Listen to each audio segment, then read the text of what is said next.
परिश्रम और बचत करना जहाँ एक व्यक्ति के लिए आवश्यक है, लाभदायक है, भविष्य की सुख सुविधा और सुरक्षा की गारंटी है, वहीं सारे समाज, देशों और जातियों के बारे में भी यह सत्य है।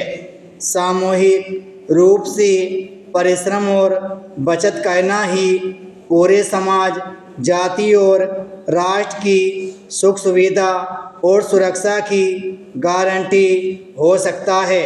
इसलिए हमें देश रूपी विशाल समाज का एक अंग होने के नाते अपने भविष्य की चिंता तो करनी ही चाहिए। सारे समाज और राष्ट्र के भविष्य की चिंता करना भी हमारा कर्तव्य हो जाता है।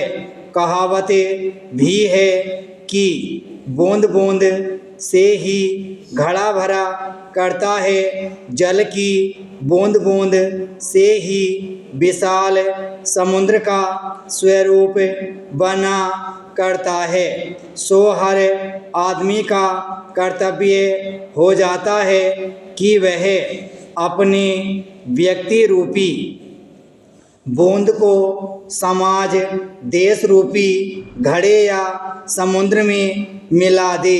अपने से भी पहले वह समाज और राष्ट्र के कल के सुख की सोचे, उसके लिए लगातार परिश्रम करे।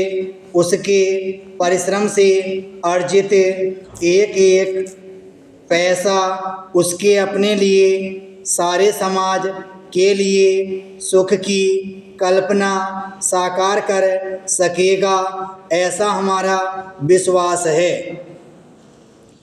बचत धन की या समय की वर्तमान के सुखों का कारण तो बना ही करती है, भविष्य के सुख को भी सबके लिए सुरक्षित और आरक्षित कर सकती है। महापुरुषों की यह बात मानकर हर आदमी को आज और इसी क्षण से ही उस दिशा में कार्यशील हो जाना चाहिए।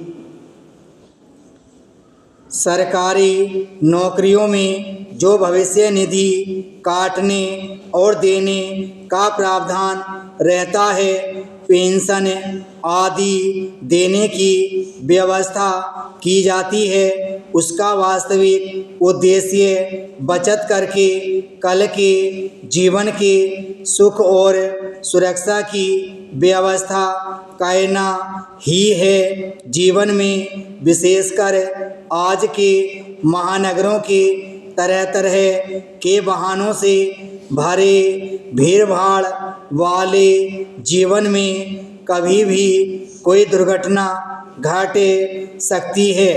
कुछ भी बुरा भला हो सकता है यदि घर का कमाऊ सदस्य ही न रहे तो बाकी परिवार का तो फिर भगवान ही मालिक हुआ करता है।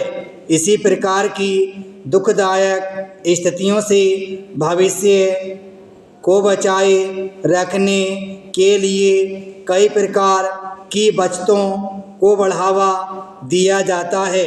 बीमा कंपनियां इसी उद्देश्य से आरंभ की गईं। जीवन सुरक्षित रहना चाहिए, केवल सुरक्षित ही नहीं, सुखी और सुविधापूर्वक भी बीतना चाहिए। ऐसा तभी संभव हो सकता है जब आज की बचत कल का सुख जैसे वाक्यों का अर्थ समझकर तत्काल उस पर आचरण भी आरंभ कर दिया जाए।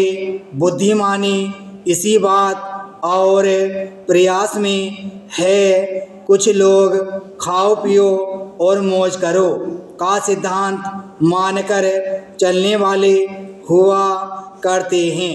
विराम स्टॉप।